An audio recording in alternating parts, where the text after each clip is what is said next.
5 पांडव, और ये पांचों पांडव 5 गुण हैं जो प्रत्येक मानव के अंदर हैं। युधिष्ठिर, भीम, अर्जुन, नकुल और सहदेव, 5 पांडव। तो युधिष्ठिर का गुण है धर्म, याद रखिएगा जो बता रहे हैं। भीम का गुण है बल, अर्जुन का गुण है प्रेम, नकुल का गुण है बुद्धि, और सहदेव का गुण है स्वरूप। धर्म, बल, प्रेम, बुद्धि, स्वरूप। या तो किसी व्यक्ति में ये 5 गुण आपको दिख जाएंगे, धर्म भी दिख जाएगा, बल भी दिख जाएगा, प्रेम भी दिख जाएगा, बुद्धि भी दिख जाएगी, स्वरूप भी दिख जाएगी। नहीं तो इन 5 में से एक गुण तो किसी ना किसी के पास है। मतलब इनमें से कोई ना कोई पांडव हमारे भीतर है। लेकिन एक बात कहें, ये 5 गुण कौरवों के पास भी हैं, धर्म कौरवों के पास भी है, भीष्म पितामह, बल कौरवों के पास भी है, बुद्धि कौरवों के पास भी है, स्वरूप कौरवों के पास भी है, और प्रेम कौरवों के पास भी है। लेकिन कौरव और पांडवों को विशेष कौन बनाता है? बहुत ध्यान से सुनिए, विषय बहुत सुंदर है ये। 5 गुण तो हमारे अंदर हैं, लेकिन हम कौरव हैं कि पांडव, ये कैसे पता चले? तो पांडवों की पहचान 2 लोगों से है। एक तो उनकी पत्नी द्रौपदी, और दूसरे योगेश्वर कृष्ण। इन दोनों का गुण क्या है? तो द्रौपदी का गुण है दया। कल हम लोगों ने सुना, अपने बालकों के हत्यारे को उसने जीवित छोड़ दिया। तो द्रौपदी का गुण क्या हुआ? दया। और योगेश्वर कृष्ण का गुण क्या है? ज्ञान। मतलब हमारे पास धर्म है, बल है, प्रेम है, बुद्धि है, स्वरूप है, लेकिन दया रूपी द्रौपदी नहीं है और ज्ञान रूपी कृष्ण नहीं है। तो हम ही कौरव हैं। और ये संसार रूपी महाभारत जो हमारी चल रही है, इसमें पराजित होना निश्चित है। लेकिन इन 5 में से एक गुण भी हमारे पास है। मान लीजिए हम धर्मावली हैं, हमारे पास धर्म है, लेकिन धर्म के साथ में दया का होना बहुत जरूरी है, और दया के साथ साथ ज्ञान का होना बहुत जरूरी है। बात समझ रहे हैं ना? सिर के ऊपर से तो नहीं निकल रही। धर्म के साथ में दया, यानी कि द्रौपदी। क्योंकि कई लोग धर्म के नाम पे अधर्म करते हैं, पशु वध, पक्षी वध, खून बहा देते हैं और कहते हैं हमारे धर्म का बहुत बड़ा दिन है। दया होगी तो आप कभी पशु पक्षियों का वध नहीं कर सकते। धर्म तो है लेकिन दया नहीं है, इसलिए धर्म अधर्म बन जाता है। हमारे अंदर बल तो है लेकिन उसके साथ में दया नहीं है, तो बल क्या करेगा? बल भक्षण करेगा, रक्षण नहीं करेगा। सीधी बात, ज्यादा कॉम्प्लिकेटेड बनाना ही नहीं है। हमारे अंदर 5 धर्मों में से कोई एक धर्म है जो पांडवों के हैं, लेकिन उसके साथ में द्रौपदी का होना बहुत जरूरी है। यानी कि द्रौपदी का ब्याह कराओ, दया लाओ, और फिर उसके साथ ज्ञान भी लाओ। आप ही पांडव हो, जीत जाओगे अपनी महाभारत को, यदि ये 2 गुण आ गए तो। 5 पांडव और द्रौपदी स्वर्गारोहण को प्रस्थान कर गए। परीक्षित को राजा बना दिया। धीरे धीरे परीक्षित बड़े हो गए, इनका ब्याह हो गया, जन्मेजय आदि कुछ पुत्र हुए। एक दिन परीक्षित अपने राज्य में भ्रमण कर रहे थे। अच्छा, परीक्षित का राज्य शासन भी बहुत अच्छा था।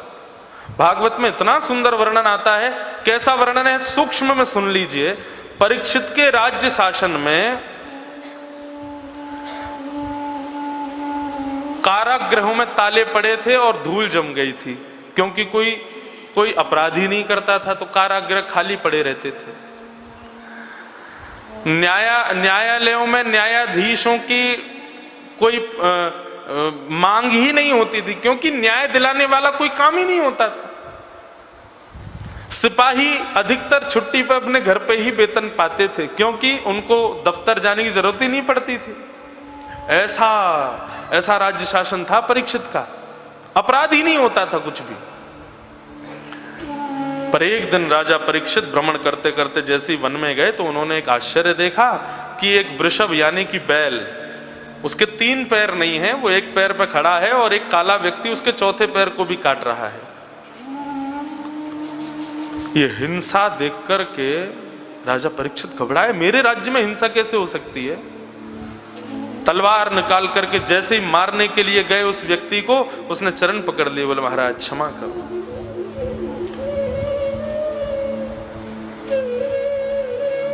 परीक्षित ने पूछा तुम कौन हो और ये वृषभ कौन हो? तब उसने बताया मैं कलयुग और ये वृषभ धर्म है, मैं इसके 3 पैर काट चुका हूं, एक पैर बचा है वो भी काट रहा हूं। धर्म के 4 पैर होते हैं, सत्य, दान, दया और पवित्रता। यदि आप ये चारों चीजों में व्यवस्थित हो तो आप धर्मात्मा हो। सत्य, दान, दया और पवित्रता। परंतु कलयुग में धर्म केवल एक पैर पे ही खड़ा है, सत्य। दान, दया और पवित्रता ये तो है ही नहीं। इसका मतलब हम जितना ये दान, दया, पवित्रता दिखाते हैं ये सब केवल आडंबर मात्र है, ये है नहीं। दान, दया और पवित्रता, बहुत ध्यान से सुनो।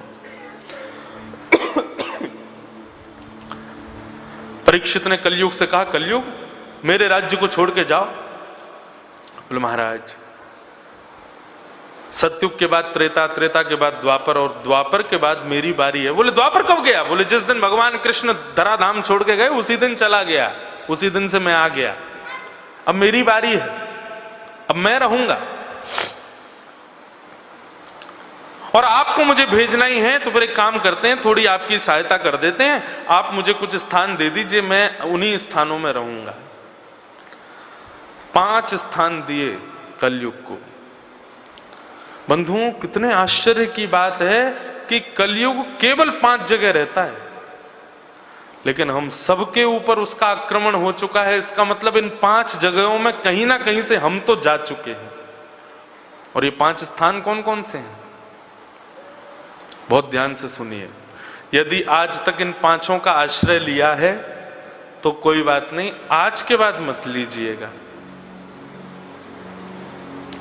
द्यूतम, पानम, स्त्रियः, सूना, यत्रा धर्मश्चतुर्विधः, पुनश्च याचमानाय जात रूप मदात् प्रभो। ये 5 स्थान। पहला स्थान जुआ, दूसरा स्थान मदिरा और नशीले पदार्थों का सेवन, तीसरा स्थान पर स्त्री पर पुरुष संग, चौथा स्थान हिंसा, क्लेश और 5वां स्थान बिना मेहनत के कमाया गया धन। ये 5 स्थान केवल। इसके अलावा 6वां स्थान नहीं है कलयुग का। और एक बात आपको स्पष्ट रूप से अपनी जिम्मेवारी पे यदि मैं बोल दूं व्यासपीठ पे बैठ के, यदि किसी व्यक्ति ने अपने संपूर्ण जीवन में इन 5 स्थानों का सेवन नहीं किया तो वो व्यक्ति प्रमाणित रूप से कलयुग में है ही नहीं, वो सतयुग में जी रहा है। पहला स्थान द्यूतम यानी कि जुआ। जुआ केवल उसी को मत समझिए जो खेल में खेला जाता है। जुए का सीधा अर्थ होता है अपने घर की लक्ष्मी, अपने घर के धन का ऐसी जगह व्यय करना जहां उसका दुरुपयोग होगा, वो जुआ है। बहुत सावधानी से सुनिए। अब बस आज का ही ज्ञान है, कल से तो रसगुल्ला वाली कथा है तो इसलिए बस ये कथाएं क्यों जरूरी हैं पता है? यदि आप इन कथाओं को नहीं सुनेंगे तो कृष्ण कथा आपको पल्ले नहीं पड़ेगी। एक प्रकार से हम लोगों को जैसे कॉलेज में जाने के लिए स्कूल पास आउट करना पड़ता है ना, ऐसी कृष्ण लीला में प्रवेश करने के पहले हमको ये सब पास आउट करने पड़ेंगे। बहुत ध्यान से सुनो। द्यूतम यानी कि जुआ। जो लोग बात बात पे शर्त लगाते हैं ना, ये भी एक प्रकार से जुआ ही है। अरे तुमने छोटी सी बात के चक्कर में 500 रुपए, मतलब वो रुपए कौन है? तुम उसके स्वामी हो, लक्ष्मी है साक्षात। उसको बात बात पर दाव पर मत लगाइए। द्यूतम यानी कि जुआ। अगर किसी को दाव लगाना ही है, शर्त लगानी है, तो फिर रसगुल्ला की लगाओ, समोसा की लगाओ, ढोकला की लगाओ, मिठाइयों की लगाओ, पैसों की शर्त मत लगाइए। और बुरा नहीं मानिएगा, पर हमारे भारत के वैश्य समाज के लोग बहुत धर्मावली हैं, लेकिन दीपावली के दिन वैश्य समाज के भी कई लोग बहुत जुआ खेलते हैं। ये गलत है। बल्कि उस दिन तो लक्ष्मी आनी चाहिए घर में, हम लक्ष्मी को दाव पे लगा देते हैं। अरे केवल इतना विचार कर लीजिए, वो लक्ष्मी नहीं है। पैसे को दाव पर लगाना, इसका मतलब खुद को रावण बनाना है। लक्ष्मी के प्रति 3 भाव होते हैं मानव के। वैसे होता तो एक ही है, लेकिन 2 मैं अपनी तरफ से बता रहा हूं। हमारा भाव पैसे के प्रति क्या होता है कि हम इसके स्वामी, हमने कमाया, हमारा है। नहीं, आप स्वामी नहीं हो। आप केवल 2 ही संबंध बना सकते हो, या तो वो आपकी मां है, आप उसके पुत्र हो, या फिर वो आपकी बेटी है, आप उसके पिता हो। धन के प्रति, लक्ष्मी के प्रति केवल 2 ही भाव रखो, या तो पिता का या फिर पुत्र का। पुत्र का भाव रखोगे तो मां को कभी गलत जगह भेजोगे नहीं, और पुत्री का भाव रखोगे लक्ष्मी के प्रति तो पुत्री को भी कहीं गलत स्थान पर थोड़ी भेजोगे। हम उसको नौकरानी समझते हैं, गलत है। तो पहला स्थान कलयुग का जुआ, भूल के भी मत खेलिए।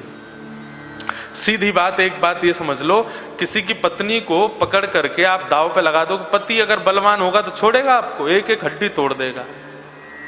आप लक्ष्मी को दाव पे लगाओगे, शंख चक्र गदा पद्मधारी हमारे नारायण भगवान सुदर्शन चक्र घुमा देंगे। अरे कृपा की है भगवान ने, जो लक्ष्मी हमारे घर पधारी है, उसका सम्मान करो, उसको ऐसे कहीं भी व्यय मत करो। दूतम। दूसरा पानम। पानम में पहले ही बता दें, पान नहीं आता है, तांबुल नहीं आता है, ये तो सब ठाकुर जी को भी भोग लगते हैं। पानम का मतलब होता है कुछ भी नशीले पदार्थों का सेवन। आप सीधी बात बस ये विचार कर लीजिए कि हमारी जीव जो है, ये जब राम नाम बोलती है, कृष्ण नाम बोलती है, तो ये जीव मानो यशोदा है, कृष्ण को जन्म दे रही है। ये जीव मानो कौशल्या है, राम को जन्म दे रही है। ऐसी जिह्वा पर अशुद्ध वस्तुओं को नहीं लाना चाहिए। दूसरा, भगवान गीता में कहते हैं, ईश्वरः सर्वभूतानां हृदय सेर्जुन तिष्ठति। अर्जुन, मैं सब प्राणी मात्र के हृदय में रहता हूं। भगवान यदि हमारे हृदय में रहते हैं तो हमको तो यहाँ पे पंचामृत चढ़ाना चाहिए। ये सोमामृत क्यों चढ़ाते? इसको भी सोमामृत गलत कहा जाता है, ये सोमामृत भी नहीं है। मद्यपान नहीं करना है कभी भी, भूल करके भी उसका स्पर्श नहीं, अपनी जिह्वा पर कभी बैठाना मत। आप कितनी भी बड़ी उपलब्धियों को प्राप्त कर लो, लेकिन आप श्याम सुंदर को कभी प्राप्त नहीं कर पाओ यदि आपने उस वस्तु को अपनी जीभ पर धारण किया तो। कम कर दो इसको थोड़ा, या घुमा दो। पानम, द्यूतम, पानम। तीसरा आया पर स्त्री पर पुरुष संग, नहीं करना चाहिए। आपने अग्नि को साक्षी मान करके कितने वेद वेदांतों के श्लोकों को साक्षी मान के विवाह किया, उसके पश्चात पर पुरुष पर स्त्री का संग नहीं। परिस्थिति कुछ और बन जाए तो बात अलग है।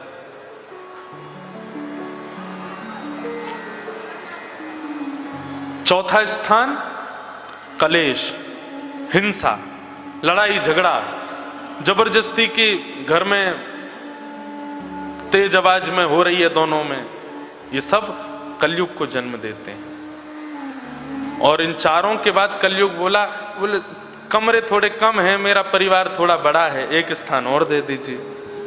तब पुनश्च याचमानाय जात रूप मदात प्रभो, पुनः याचना करने पर 5वां स्थान दिया अनीति से कमाया गया धन। बंधुओं, नीति से ही कमाइए।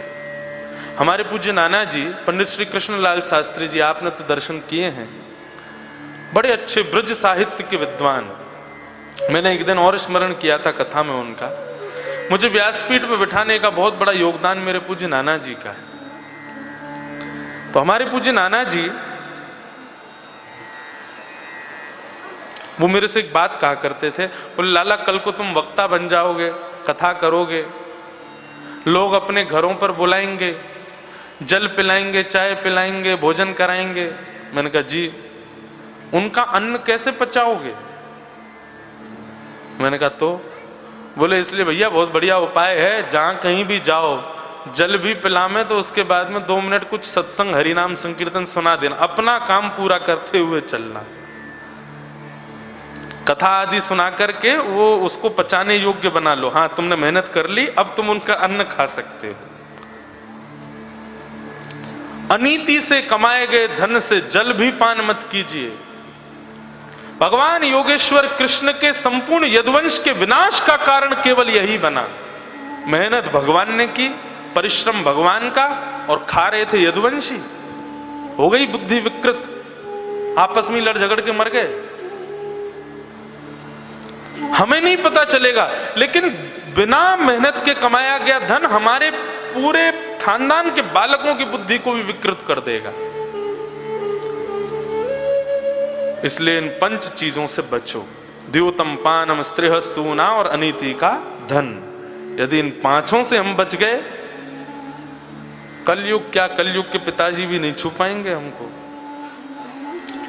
ये 5 स्थान कलयुग को प्रदान करने के बाद में जैसे ही परीक्षित लौट करके आए, तो आज मन में विचार आया अपने तहखाने खोल के देखूं कितना रखा है हमारे पास खजाना। जैसे ही तहखाने में गए तो वहां पर एक मुकुट रखा था। वो मुकुट जरासंध का था। जरासंध को जब भीम ने मारा तब वो मुकुट लेके आए थे, लेकिन कभी पांडवों ने पहना नहीं, क्योंकि पांडव जानते थे कि जरासंध ने इस मुकुट को छल कपट से बनाया। जरासंध क्या करता था, राजाओं को छल से मारता और उनकी मणि निकाल के मुकुट में से अपने मुकुट में लगाता। मुकुट बहुत सुंदर था, लेकिन कभी पांडवों ने पहना नहीं।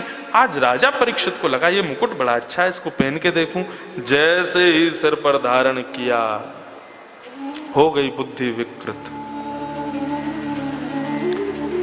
एक बात बताएं, कोई व्यक्ति बहुत बढ़िया कोई सामग्री लेके आया और आपकी दृष्टि पड़ गई, वाह ये तो बहुत जोर की है, एक बार मिल जाए, बस यहीं से कलयुग आ जाएगा भीतर। सबई भूमि गोपाल की, सब वस्तु गोपाल की, ऐसी दृष्टि रखो तो बचे रहोगे। ये हम भोग क्यों लगाते हैं ठाकुर जी को? व्यंजनों का, सब्जी का, 56 मिठाइयों का, ये भोग लगाने का तात्पर्य क्या है? ठाकुर जी खाते तो हैं नहीं, खाते तो हैं लेकिन हम खिलाना जानते नहीं। लेकिन वास्तविकता यह है कि भोग लगाने का प्रावधान ही यही है कि हे नाथ, इस व्यंजन को हम सब पाने वाले हैं, ना जाने इसमें कितनी विकृतियां होंगी। आप कृपा कर अपनी दृष्टि से इसको पवित्र कर दीजिए, हमारे योग्य बना दीजिए, तब हम उसको ग्रहण करते हैं। तो परीक्षित ने जैसे ही सिर पर मुकुट पहना, आज परीक्षित बोला मैं राजा हूं और आज तक कभी शिकार खेलने नहीं गया। महामंत्री बोले महाराज आपके यहां शिकार खेलना वर्ज्य है। बोले कितना भी वर्ज्य हो लेकिन हम खेलेंगे। अहंकार आ गया, उठाए धनुष बाण, निकल गए वन में। जीव तो कोई मरा नहीं, प्यास लगने लगी तो एक शमिक ऋषि के आश्रम पर गए। शमिक ऋषि समाधि में बैठे थे, उनसे जाके राजा परीक्षित कहने लगे महाराज आपके द्वार पर राजा धीराज एक छत्र सम्राट परीक्षित पधारे हैं, जल पिलाइए। शमिक ऋषि ध्यान में बैठे थे, नहीं सुना। तो राजा बोला अच्छा पाखंडी ढोंग करता मेरे आगे। मरा हुआ सर्प बाण से उठा के गले में डाल दिया। कलयुग का प्रभाव हम पर हुआ है, इसका पहला द्योतक क्या है? तिलकधारी, चोटीधारी, धोतीधारी, सोटाधारी, कमंडलधारी, इनको देख के हंसी आने लग जाए, समझ जाओ कलयुग का पूर्ण प्रभाव प्रारंभ है। किसी वैष्णव को देख के, किसी ब्रजवासी को देख के, किसी संत महापुरुष को देख के, किसी आध्यात्मिक व्यक्ति को देख के और आपको हास परिहास जैसा लगे, समझ जाओ ये कलयुग का प्रभाव है। लेकिन किसी वैष्णव को देख के, किसी के माथे पर तिलक देख करके, किसी के गले में कंठी माला देख करके, किसी के हाथ में नाम जप माला देख करके, उसकी शिखा देख करके, धोती देख के, उसकी वेशभूषा देख के लगे वैष्णव है, और मन करे इससे हम 2 मिनट कुछ चर्चा हरिनाम संकीर्तन की कर लें या इसको हम प्रणाम कर लें, समझना कलयुग आपके हृदय में था भी तो निकल गया। ये सब तरीके हैं पहचानने के, अनुमान करने के कि हमारे भीतर कलयुग है कि नहीं।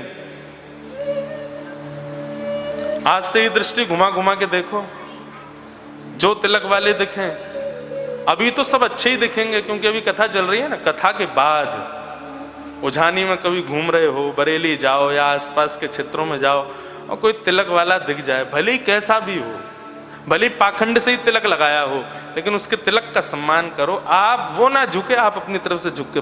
अभी कुछ दिन पहले की बात, अहमदाबाद गए थे हम, तो हमारे साथ में पंडित जी वगैरह सब थे, तो एक वहां पे मेरे जैसा श्री लगाए एक व्यक्ति अराइवल पे ही खड़ा था। अब वो मुझे देख तो रहा था, लेकिन उसने मुझे, उसकी हिम्मत नहीं हो रही कि वो प्रणाम करे, तो मैं ही उसके पास गया। मैंने कहा जय श्री कृष्ण, और जैसे ही मैंने जय श्री कृष्ण करी वो तो दुल्लर तिल्लर हो गया, जय हो जय हो जय हो, जय श्री कृष्ण। अब मैं तो चला गया, सब बोले महाराज जी आप जानते थे इसको। मैंने कहा नहीं तो फिर आपने प्रणाम क्यों किया? मैंने कहा क्योंकि तिलक लगाया था उसने, इसलिए प्रणाम किया। कोई तिलक वाला दिखे, कोई धोती वाला दिखे, कोई चोटी वाला दिखे, कोई वैष्णव रूप में दिखे, किसी के गले में कंठी माला हो, लगे कि ये वैष्णव है, आप झुक के प्रणाम करो, कोई बात नहीं, अपने उसके स्वरूप को प्रणाम करो, वो कैसा भी हो इसका विचार मत करो। ये गुण हैं, ये क्रियाएं हैं, ये एक प्रकार से औषधि है अपने हृदय से कलयुग को निकालने का। दीनता सब में नहीं होती।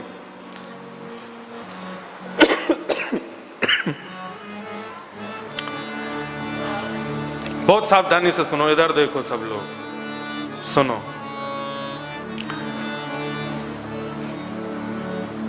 परीक्षित बोले अरे पाखंडी, तेरे द्वार पर राजा खड़ा है और तू अभी भी आंख बंद करके और ध्यान लगा रहा है।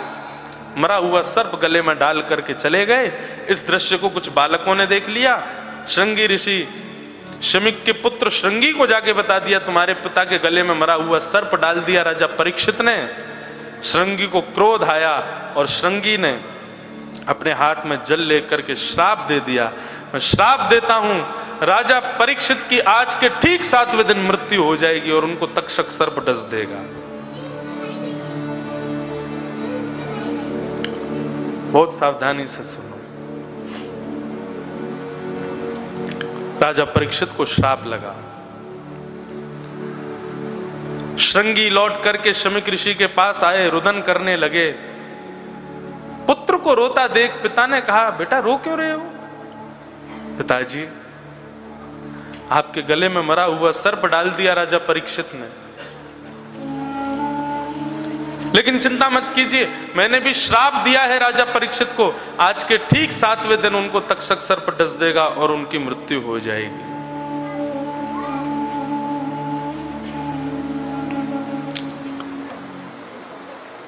वैसे इस कथा का सीधा प्रसारण ऊपर वाले फ्लोर पर चल रहा है, तो यदि यहां स्थान ना मिले तो ऊपर देख लो। भैया बालक बेटा तुम कथा कर लो, आ जाओ थोड़ी देर सुना लो। अभी कथा के विश्राम में हमारी गोदी में बैठ के तुम ही कथा करना, थोड़ी देर शांति से विराजो सब लोग।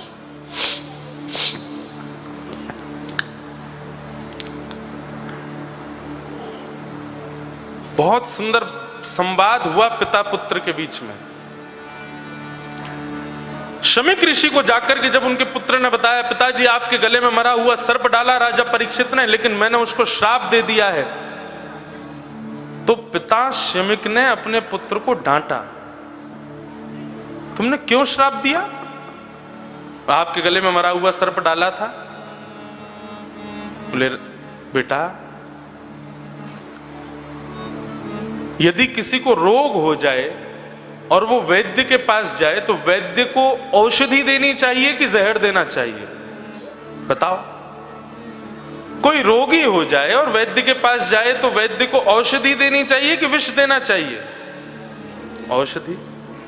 लेकिन तूने तो विष दे दिया।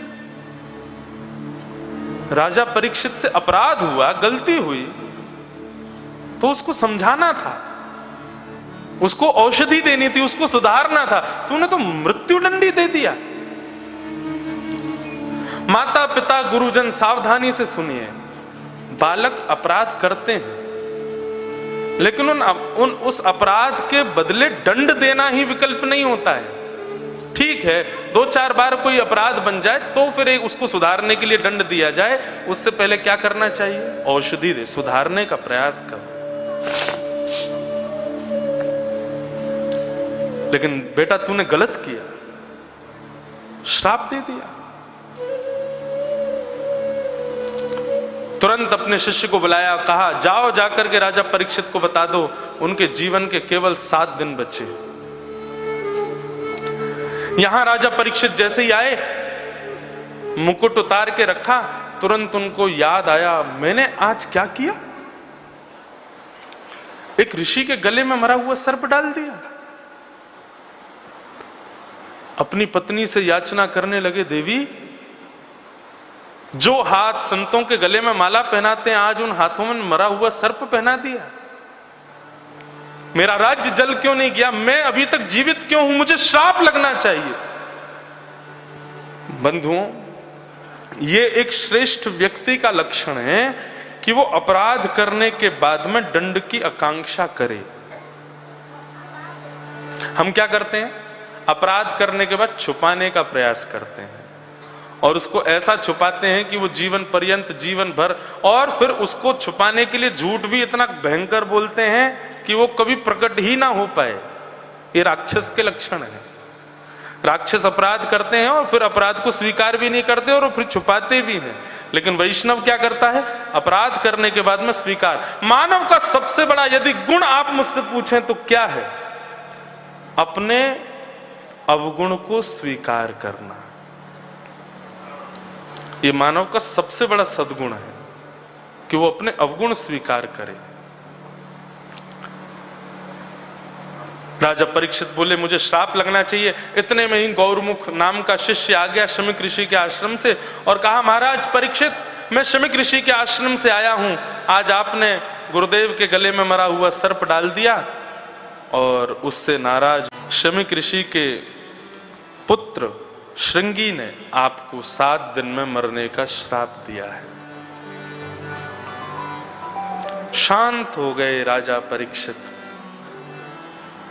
अपना मुकुट उतार दिया, अपने राजकीय वस्त्र उतार दिए और मानो एक अद्भुत प्रसन्नता उनके मुखमंडल पर प्रकट हो गई। गौरमुख का खूब सम्मान किया और अपनी पत्नी से बोले, देवी आज मेरे जीवन का सबसे अच्छा दिन है आज। बोले, कैसे कह सकते हो आप? मेरे पति को मरने का श्राप लगा है, आप 7 दिन में मर जाएंगे, तक्षक सर्प डस देगा आपको और आप प्रसन्नता मना रहे हैं, क्यों? राजा परीक्षित का उत्तर भाव युक्त कर देगा। राजा परीक्षित कहते हैं, देवी संसार में किसी भी व्यक्ति को अपनी मृत्यु का पता नहीं होता। लोग कहते हैं मैं कल ऐसा करूंगा, लेकिन रात्रि में प्राण निकल जाते हैं। लोग कहते हैं रात्रि का भोजन तुम्हारे साथ करूंगा, लेकिन दोपहर तक भी जीवित नहीं रह पाते। एक क्षण भी हमारे हाथ में नहीं होता। हमारी मृत्यु कब हो जाए हमें नहीं पता।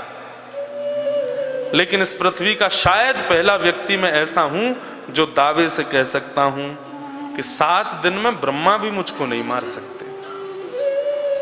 अरे देवी, मैं इसको श्राप के रूप में नहीं ले रहा कि मुझे 7 दिन में मरने का श्राप लगा, बल्कि मैं तो ये सोचता हूं मेरे प्राण तो कल भी निकल सकते हैं, लेकिन एक ब्राह्मण ने मुझको 7 दिन का जीवन दान दिया है कि 7 दिन में पहाड़ से भी यदि मैं गिर गया तो भी नहीं मरूंगा, क्योंकि मृत्यु 7 दिन बाद ही होगी। और अब इन 7 दिनों में मैं अपने जीवन की मुक्ति का उपाय खोजूंगा कि मुझे मुक्त कैसे होना है। पॉजिटिव, और इसी को क्या बोलते हैं? सकारात्मक। हमारे यहाँ पता है लोग कैसे, गाड़ी में बैठने जा रहे हैं, छींक आ गई, अभी मत बैठो, छींक आ गई, अभी मत बैठो। गाड़ी चला रहे हैं, आगे काली बिल्ली, रुक जाओ, पहले टम्पू को निकलने दो फिर चलना। ये सब क्यों? अरे ठाकुर जी हैं हमारे साथ। कई बार ऐसा होता है प्लेन टेक ऑफ होने वाला होता, मुझे छींक आ जाती है, तो मैं पायलट से कहूं रोक बेटा, अभी छींक आई है, मुझे क्रैश हो सकता है तेरा हवाई जहाज। सकारात्मक रहो, हर स्थिति में ये विचार करो श्याम सुंदर हैं, और हर स्थिति में अच्छाई खोजो। अच्छाई होती है, हम जानबूझ के नजरअंदाज करते हैं उसको।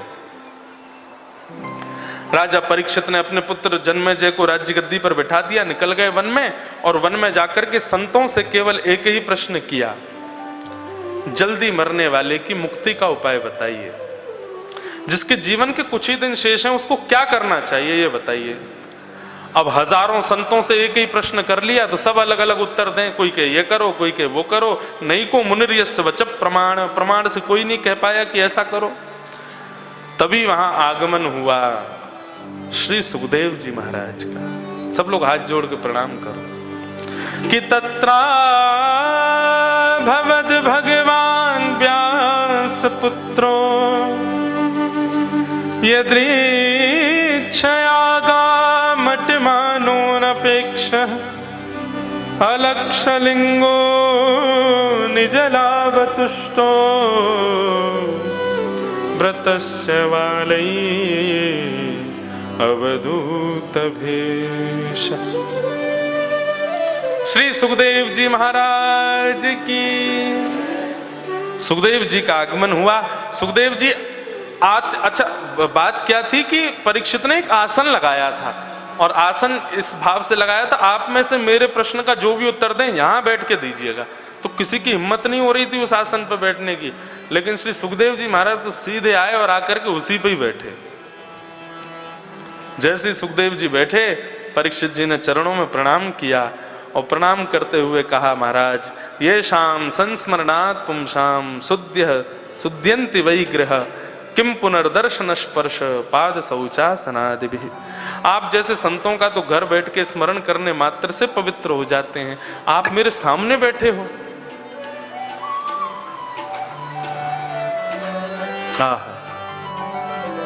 परीक्षित कहते हैं, अब मैं 7 दिन आपको अर्पित हूं नाथ, मुझे अब क्या करना चाहिए, मेरा जीवन सफल कैसे हो आप बताइए। श्री सुखदेव जी के चरणों में हम भी परीक्षित ही हैं बंधुओं, हम सब परीक्षित हैं। हम सबको भी 7 ही दिन में मरने का श्राप लगा है। सोमवार से रविवार के बीच में हम सब किसी दिन चले जाएंगे। हम भी सुखदेव जी के चरणों में प्रणाम करें, हे सुखाचार्य जी हमें बताइए कि जीवन सफल कैसे बनाया जाए, हम सब मरणासन अवस्था में हैं। बल्कि परीक्षित को तो पता है कि 7 दिन से पहले नहीं मरूंगा, हमको पता है। आज की कथा सुन रहे हो, कल की कथा सुन पाओगे?